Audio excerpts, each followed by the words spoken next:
والصلاة والسلام على رسول الله وبعد। আপনারা দেখেছেন নিশ্চয়ই, একজন ভাই জানতে চেয়েছে, এই প্রশ্নটি এখন সবারই মনে। পাবনায় কুকুরের ৮টি বাচ্চা পানিতে ডুবিয়ে একজন নারী মেরে ফেলেছে। আপনারা দেখেছেন যে আসলে কুকুরটা কি অসহায় ভঙ্গিতে সে তার বাচ্চাগুলোকে খুঁজতেছে। আল্লাহ রাব্বুল আলামিন এক একটা প্রাণীকে আল্লাহ তাআলা সৃষ্টি করেছেন, হয়তো তাদের আমাদের মতো আকল নেই। মানুষকে আল্লাহ তাআলা আকল দিয়েছেন, যৌবিক চাহিদা দিয়েছেন, এরকম দুষ্টামি বুদ্ধি দিয়েছেন, দুষ্টামি করার মতো ক্ষমতা দিয়েছেন, আবার ভালোও বানিয়েছেন। এক একটা পশুকে আল্লাহ রাব্বুল আলামিন সৃষ্টি করেছেন, তার মধ্যে কোনো হিংসা, বিদ্বেষ, মারামারি, ফাসাদ নাই। তো পশুরা কখন হিংস্র হয়ে যায়? আমরা যখন তাদের অধিকারগুলো নষ্ট করি। দেখুন, এখন দেখা যাচ্ছে যে বনাঞ্চলের যেই শিয়ালগুলো একসময় মানুষকে দেখলে ভয় পেত, সেই শিয়াল এখন একেবারে মানুষের মধ্যে চলে আসতেছে।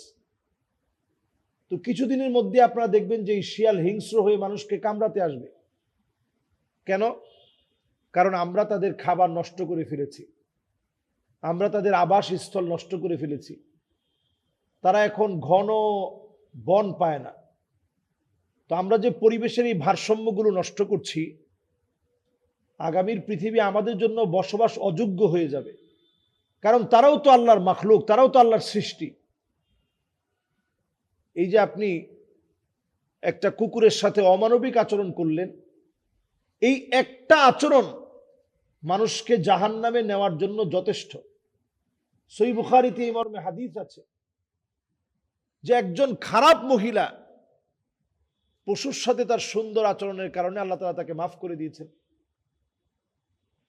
আর একজন ভালো দিনদার পশুর সাথে অমানবিক আচরণের কারণে তার জায়গা হয়েছে জাহান্নামে। তো একটা পশুর সঙ্গে আপনি চাইলেই খারাপ আচরণ করতে পারবেন না। আমরা অনেক সময় এই অবলা পশুদের প্রতি অমানবিক আচরণ করলে আমরা নিজেরা তৃপ্ত হই, তাদের চিৎকার আমাদেরকে আনন্দ দেয়। এটা আযাবের কারণ। নবীজি সাল্লাল্লাহু আলাইহি সাল্লাম দেখলেন একটা উটের চোখে পানি। নবীজি বললেন, আফালা তাত্তাকিল্লাহ ফি হাযিহিল বাহিমা আল্লাতী মাল্লাকাকাল্লাহু ইয়্যাহ। এই পশুটার ব্যাপারে কি তুমি আল্লাহর কাছে জবাব দিতে হবে না? এই পশুটাকে তুমি ক্ষুধার্ত রেখে তাকে দিয়ে তুমি কাজ করালে, সারাদিন তাকে কষ্ট দিলে, কিন্তু উটটাকে তুমি খাবার দিলে না। এই পশুর ব্যাপারে তুমি আল্লাহর কাছে জবাব দিতে হবে। তো উটটা এসে নবীজির সামনে চোখের পানি ছেড়ে দিয়েছেন। অনেক দেখবেন উট কাঁদতে থাকে, একেবারে চোখ দিয়ে রেখা পড়ে যায়, কান্নার একটা দাগ পড়ে যায়। তো নবীজি সাল্লাল্লাহু আলাইহি সাল্লাম, উটের মধ্যে অনেক রহস্য আছে। তো উটের মধ্যে, এই রহস্যের মধ্যে একটা রহস্য এরকম, দেখবেন যে সে কাঁদতে থাকে। যখন অসুস্থতা বোধ করে তখন তার চোখে পানি আসে, অনেক কারণেই চোখে পানি আসে। এবং এই উটের চোখের পানিটা সাপের বিষকে পর্যন্ত, বিষাক্ত বিষকে পর্যন্ত নষ্ট করে দেয়। অ্যান্টিভেনাম তৈরি করা হয়। তো প্রিয় ভাইয়েরা আমার, এই যে মহিলা এই অমানবিক আচরণটা করলো, এটা আসলে মুসলিম একটা দেশে একটা কুকুরের সাথে এই আচরণটা যায় না। হ্যাঁ, কোনো কুকুর যদি হিংস্র হয়ে যায়, একেবারে হিংস্রতার কারণে অনেক মানুষকে কামড়াচ্ছে, এরকম যদি কোনো কুকুর করে, তখন এটা আপনার দায়িত্ব না।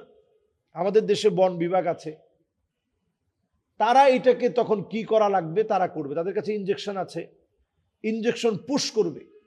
একটা কুকুরের সামনে যদি আপনি আরেকটা কুকুরকে আপনি মেরে ফেলেন, তাহলে কুকুরটা প্রতিশোধ পরায়ণ হয়ে যাবে। অন্য কুকুরগুলো প্রতিশোধ পরায়ণ হবে, মানুষকে কামড়াবে, বিপর্যয় ঘটবে। আপনারা দেখে থাকবেন নিশ্চয়ই, একটা ভিডিও ভাইরাল হয়েছিল যে কুকুর আর বানরের মধ্যে যুদ্ধ। শুধু বানরের একটা বাচ্চাকে মেরে ফেলার কারণে বানররা প্রতিশোধ পরায়ণ হয়ে উঠেছে, এরপরে কুকুরও প্রতিশোধ পরায়ণ হয়ে উঠেছে। তো কুকুর বানরের উপরে প্রতিশোধ পরায়ণ হয়েছে, বানর কুকুরের উপরে প্রতিশোধ পরায়ণ হয়েছে। তো এটা আকল না থাকলেও তাদের ভিতরে কিন্তু এটা আছে।